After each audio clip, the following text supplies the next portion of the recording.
ওমা, আজকে সকালে কি রান্না করেছো গো? সকালবেলা রান্না করেছি আম ডাল। আচ্ছা ঠিক আছে, চলো আমাকে খেতে দিয়ে দাও, আমি বেরোবো। উফ বাবা, কি খিদে পেয়েছে। ওমা, দুপুরে কি রান্না করেছো গো? দুপুরে করেছি ভাত, আলু ভাজা আর আম ডাল। হ্যাঁ, আবার আম ডাল করেছো? সকালবেলা না আম ডাল খেয়ে গেলাম, আমি এখন আর আম ডাল দিয়ে ভাত খেতে পারবো না বাবা। তুমি খাও তোমার আম ডাল, আমি খাবো না। তোর বাবাকে আমি বলেছি এই যে আম উঠেছে বাজারে, এখন থেকে রোজ আম আনতে। রোজ আমি কিছু না কিছু করবোই আমের। ওমা, কোনো টাকা দাও না, সন্ধে হলে খুব খিদে পায়। আমি ওই পাড়ার মোড়ের দোকানটা থেকে একটু চপ আর চাউমিন কিনে নিয়ে এসে খাবো, দাও তো। কি, তুই এই গরমের মধ্যে বাইরের খাবার দাবার খাবি, তারপরে আবার আমার কাছে টাকা চাইতে এসেছিস? একটা টাকাও আমি দেবো না, ওইসব খেলেই পেট খারাপ করবে, তারপরে নিয়ে আবার ডাক্তারের কাছে দৌড়াদৌড়ি করতে হবে।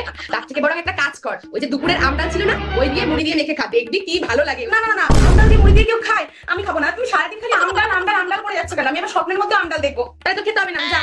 ওমা, রাতে কি রান্না করেছো? রাতে করেছি রুটি, আর তার সাথে ভালো করে সর্ষে ফোড়ন দিয়ে পাতলা করে আম ডাল। কি, আবার আম ডাল?